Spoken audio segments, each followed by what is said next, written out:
Fala aí, pessoal, esse aí ó, é mais um vídeo do Sessão 7 para vocês. Eu sou o Felipe Gonçalves, não estou acompanhado da Cal, né? Minha companheira não está aqui hoje, mas logo logo ela vai voltar. E vim aqui, não poderia estar num lugar mais agradável. Eu ia falar, chamar o QG da Movie 8, mas esse negócio de quê? Quartel-General, isso aí não tô evitando, não tá pegando muito bem ultimamente. Tô na base, na central aqui da Movie 8, aqui do Rafa e da Tainã, e não poderia deixar de voltar aí com os vídeos do canal, um papo que a gente já tá faz uns 2 anos que a gente tá querendo marcar aqui com o nosso convidado aqui, um amigo muito querido, um cara que sempre incentivou o Sessão 7 desde o começo lá atrás. Eu nunca entrevistei um mímico, nunca entrevistei um palhaço, nunca entrevistei um artista plástico, um marionetista, e agora eu vou fazer tudo isso de uma vez com a mesma pessoa, que é o Paul Zanon, tá aqui.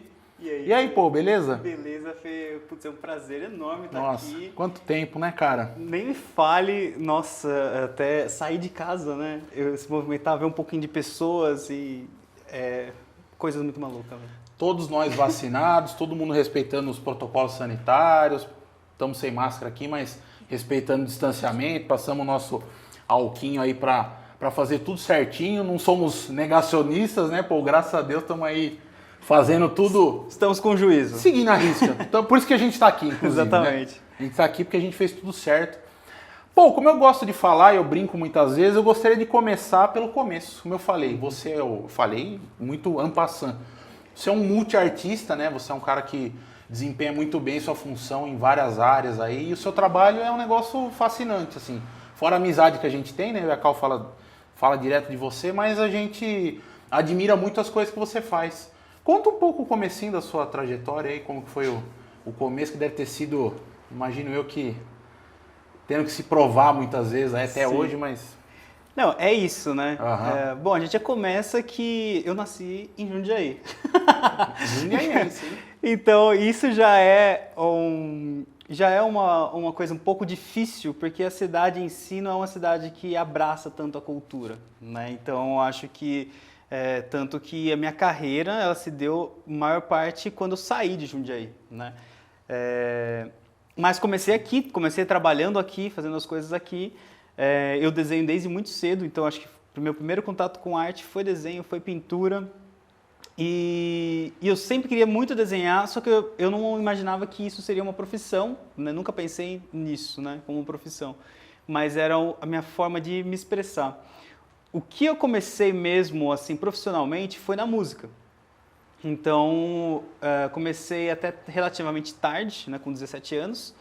Eu estava no meu ápice da rebeldia, eu era totalmente um rapaz rebelde, nervoso, depressivo, então, e aí a música e metal era o que me fazia... Canalizou um pouco. Canalizar. Você tocava contrabaixo, se não me engano. Né? Era isso, sim. né? Me formei em contrabaixo, dei aula em conservatório de contrabaixo, toquei com uma galera de Jundiaí, de várias bandas, gravei disco, enfim, fiz várias coisas assim. E aí é onde você vê, né, como que é difícil viver de arte, né? Que você faz um monte de coisa, mas dinheiro você não vê, né?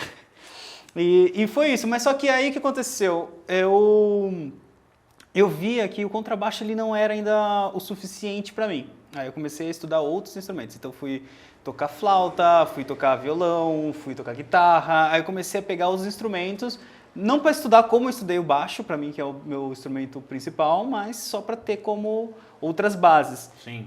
E aí com isso eu entrei no teatro, por ser multi-instrumentista, né? E aí quando eu entrei no teatro, aquilo me pegou e eu falei assim, cara, que é um outro tipo de palco, é um outro tipo de relação com o público, né? As coisas que acontecem lá. E foi justamente com uma companhia daqui de Jundiaí, né, Rick Kelly, de palhaços.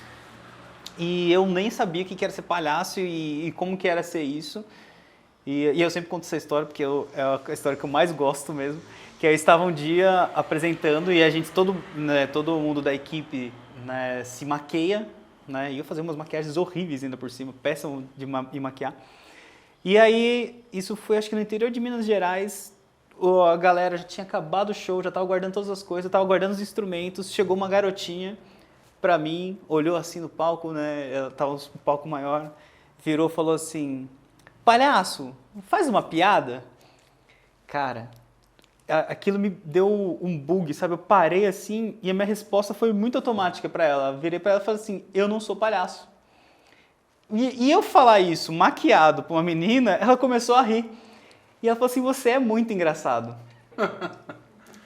E aí isso, cara, me tocou assim. Falei assim, caramba, mano. Nossa, que coisa, né? Não, foi assim, Que uma doido, coisa... né? Tanto que eu lembro disso, eu lembro da sensação disso sempre. E aí eu falei assim, tá, eu não sou palhaço, mas o que é ser palhaço? Sabe?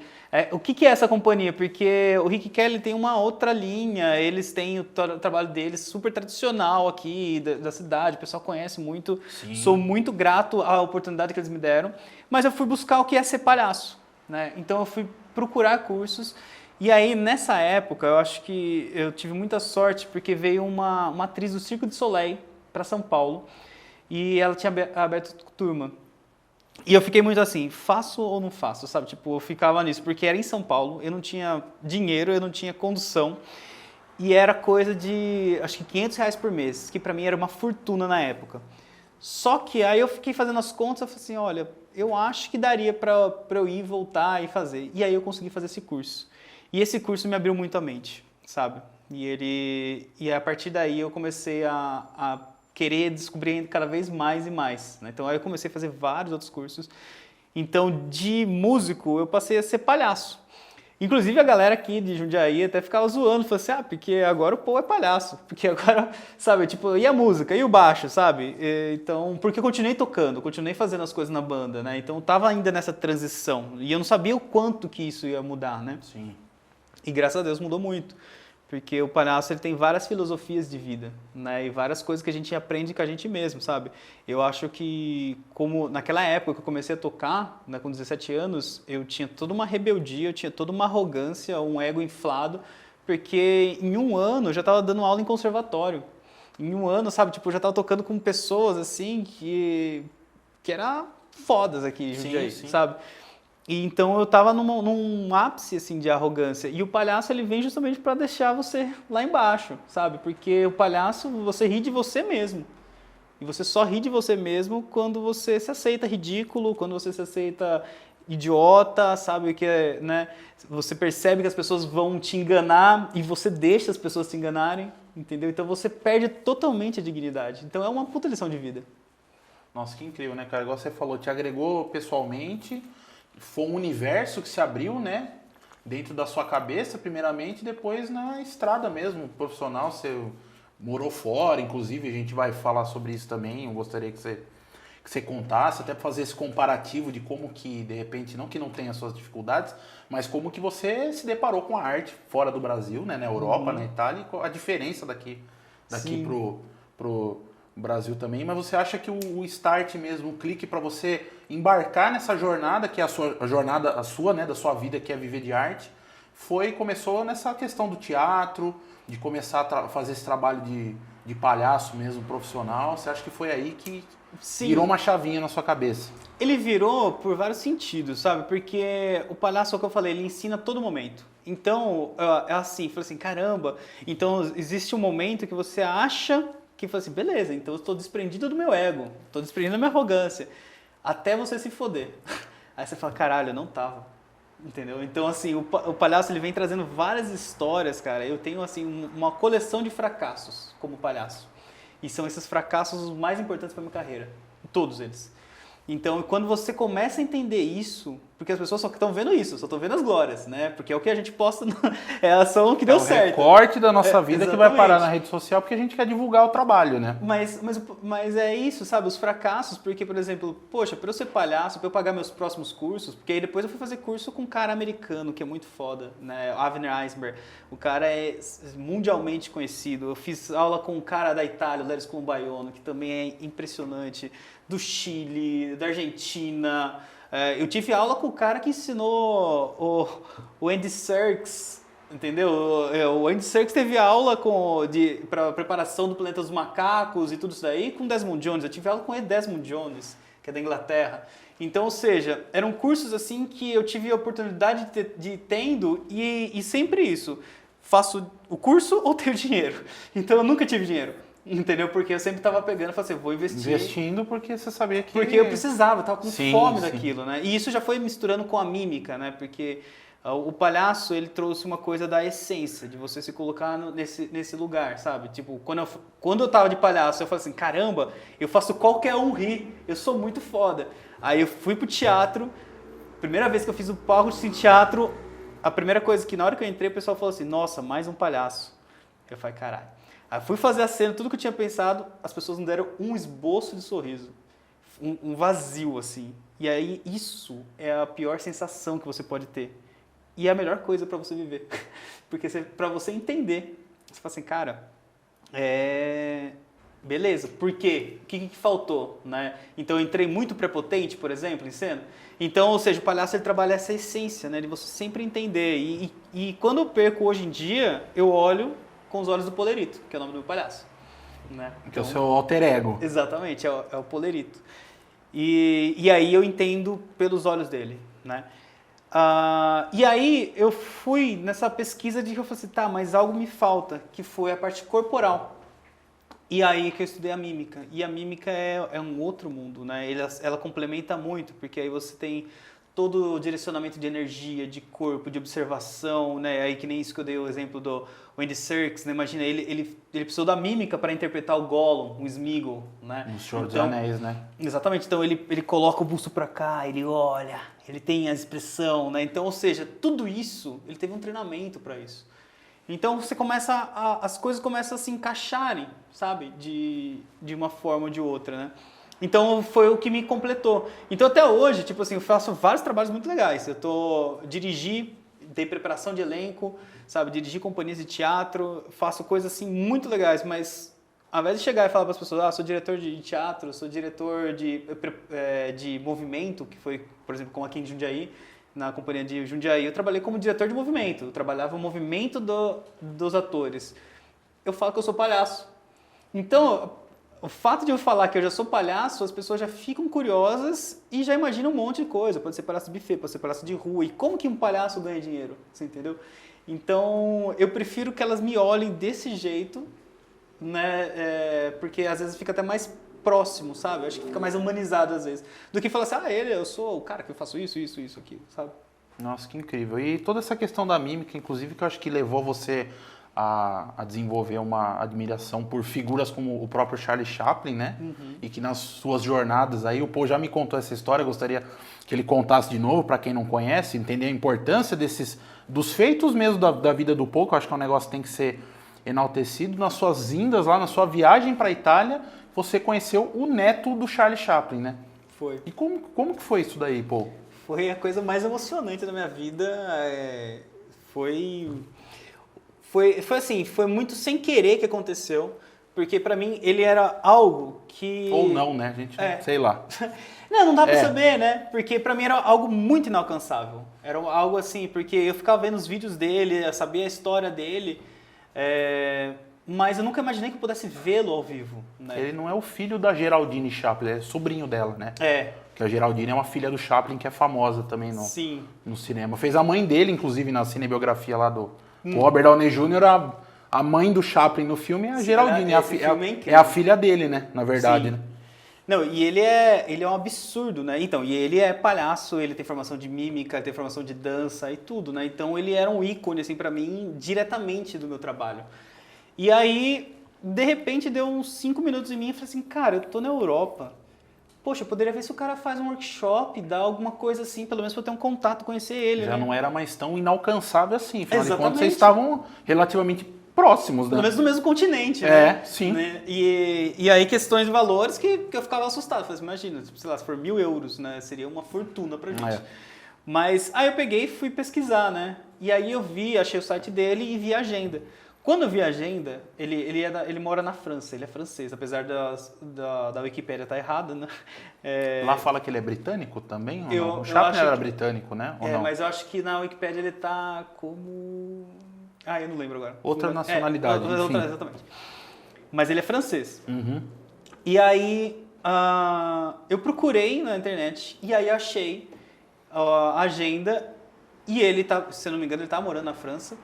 E aí ele ia estar... Em 2 semanas ele ia estar na Itália. Tipo, se eu procurasse 2 semanas depois, eu já não teria visto isso.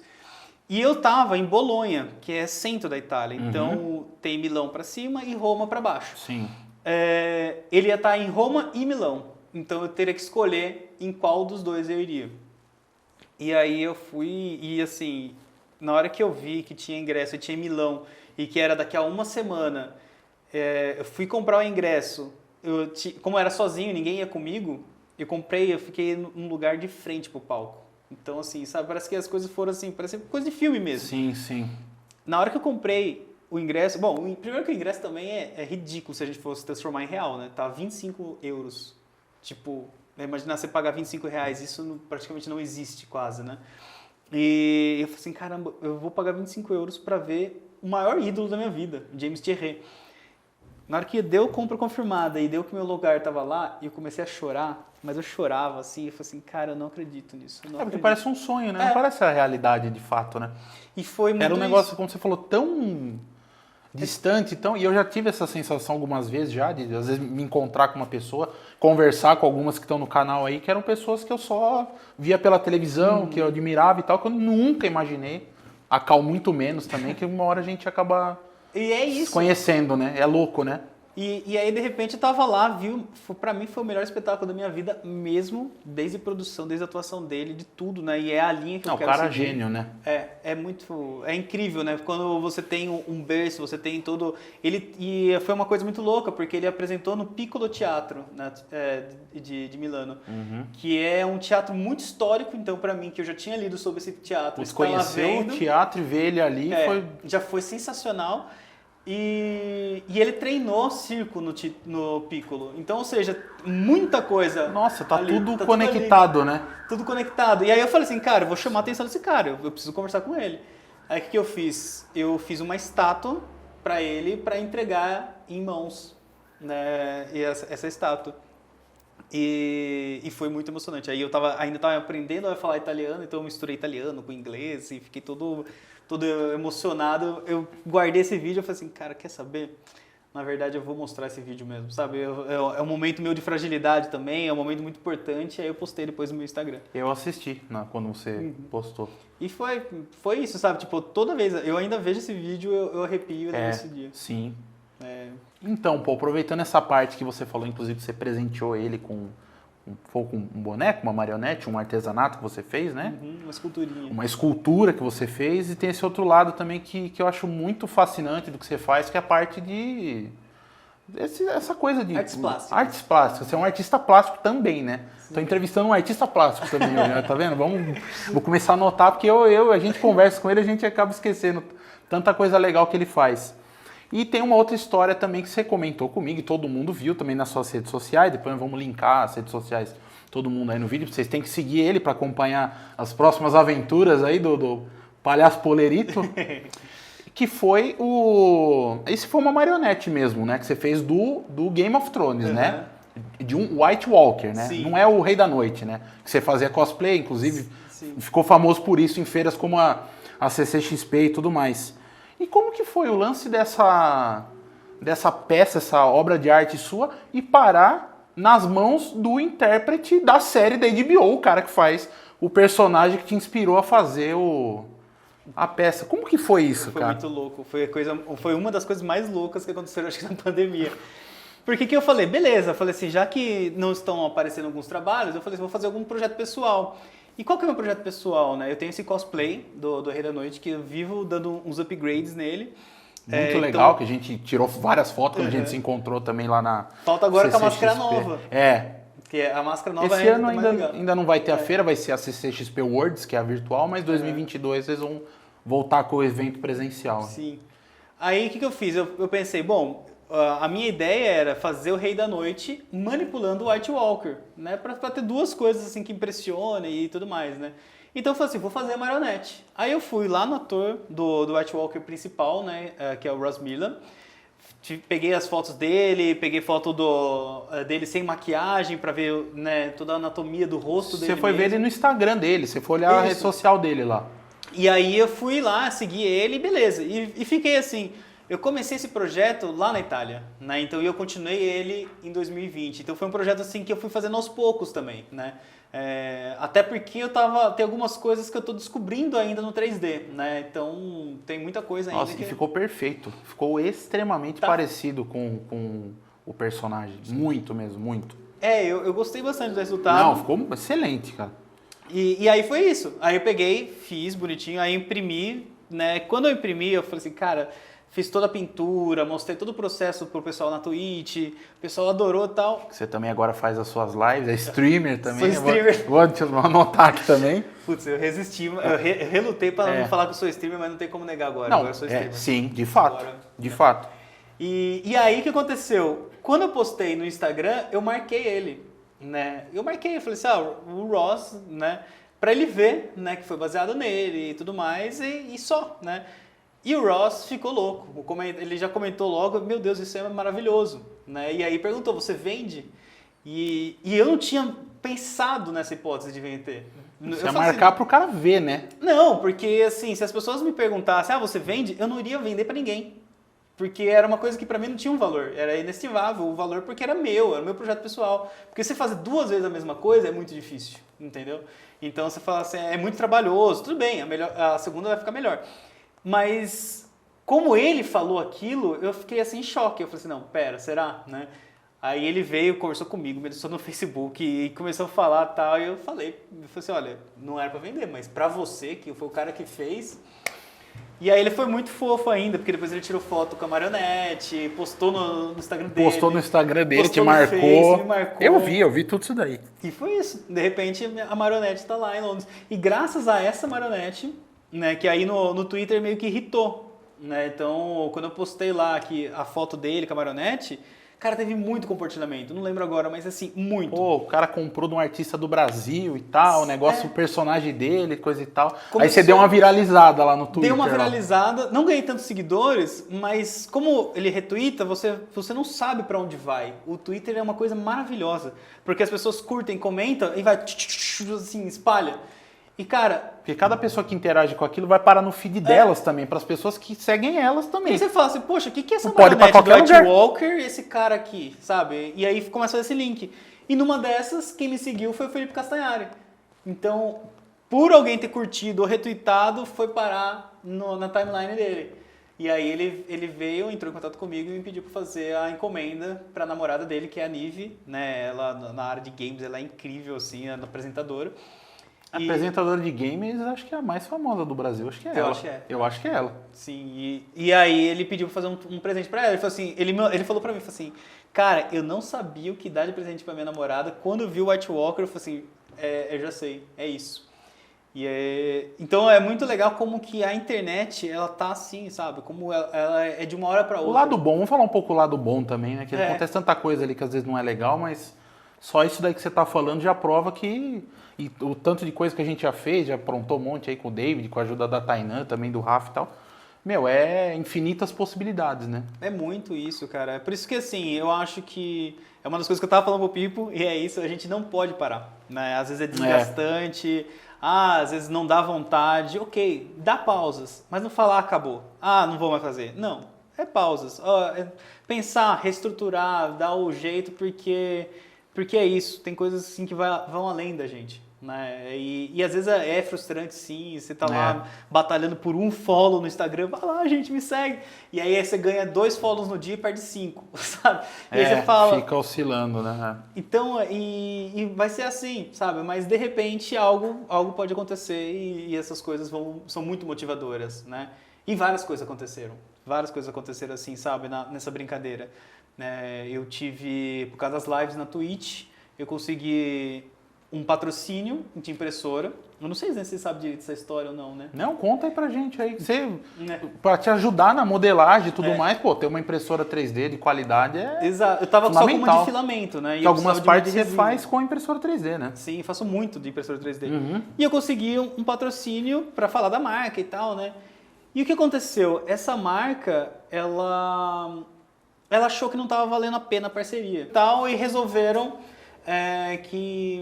que a gente ia conversar. E eu falei para eles, olha, eu não quero estar devendo nada para vocês, então se vocês quiserem, eu devolvo a impressora.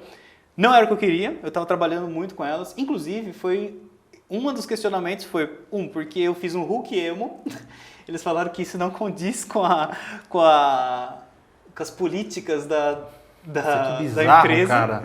E outro foi porque eu fiz o trabalho pro Felipe Castanhari e não marquei eles, sendo que eu pedi resina para eles para trabalhar, para fazer isso daí, e eles me negaram. Então, ou seja, né? Aí eu comprei de outro lugar e eu não ia marcar eles porque era de outro lugar. Porque você comprou né? de outro lugar. Aí eu falei isso e aí eles conversaram e falaram assim, tá bom, então devolve a impressora. E aí eu fiquei arrasado, assim, sabe? Porque foi uma puta conquista no canal, meus seguidores, todo mundo curtiu isso, foi muito legal a live de unboxing, mostrando todo esse processo. Enfim, foi uma coisa muito legal mesmo. E era algo muito significativo eu ter que devolver também, né? E eu tava arrasado, assim, cara. Foi uma segunda-feira, assim, que eu tava na bad, quando eu falei assim, beleza, eles me deram 30 dias pra devolver. Eu pensei, como que eu vou fazer? Porque pra mim, eu não sabia se valia a pena eu comprar uma nova impressora, pelo tempo que eu quero ainda ficar aqui no Brasil e as coisas que eu quero fazer. E beleza, aí nesse dia à noite, uma blogueira muito famosa, que é a Karen Bacchini, ela me pediu para fazer umas próteses para ela de chifrinho, né? E aí eu contei para ela, né? Eu falei assim, olha, preciso fazer logo, porque eu tenho que devolver a impressora, e tem que fazer assim, tal. Enfim, resumindo muito, assim, porque foi vários papos, Sim, ela falou, vou te ajudar com uma rifa, vamos dar um jeito, a gente vai conseguir uma impressora para você e tal. Aí deu 5 minutos nela, ela falou, você quer saber? Me passa o endereço. Ela me mandou uma impressora, me mandou outra máquina, me mandou resina. E assim, eu não fiquei um dia sem impressora, cara. Você vê, cara, que... E é por isso que eu falo que e é muito louco isso, porque é a internet, entendeu? É o fato de ela estar lá me seguindo, porque eu fiz um trabalho lá pra ela, foi uma coisa assim, sabe? E ela vir até mim. Então a gente nunca sabe. E é assim, a Karen é incrível, né? Ela é uma pessoa assim, eu adoro os vídeos dela, ela é muito engraçada, é um público de maquiagem.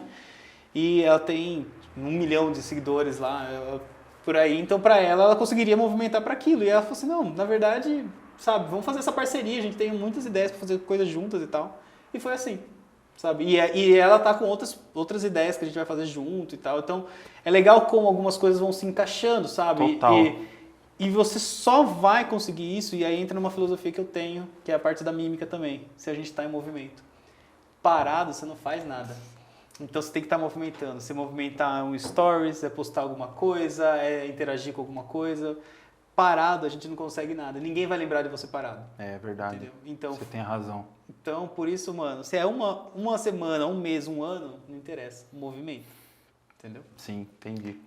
Bom, esse foi o nosso papo aí com o Paul. Daria pra ficar falando horas e horas e horas e horas aí, mas, cara, te agradeço você ter topado, você ter incentivado mais uma vez a volta do canal, por você estar aqui. A gente só tem carinho, gratidão aí. Espero que você tenha gostado. E a gente vai... Logo, vamos se encontrar mais vezes para fazer mais coisas aí. Lógico. Tenho certeza disso aí. Eu estou muito feliz também de participar. Eu acompanho o trabalho do Sessão 7 do Pipo, da Cal. Deu beijo. certo, tá vendo? Deu certo Cal. de você tá no canal, tá na Sessão 7. Depois de tanto tempo tentando combinar, tantas indas e vindas. Sim. Saiu do Brasil, voltou e tal. Agora a gente tá aqui junto, aqui batendo esse papo. Aqui. Que bom. É uma honra, velho. Putz, que bom, Muito cara. feliz. Que bom. Nossa, você tá feliz, eu tô mais ainda.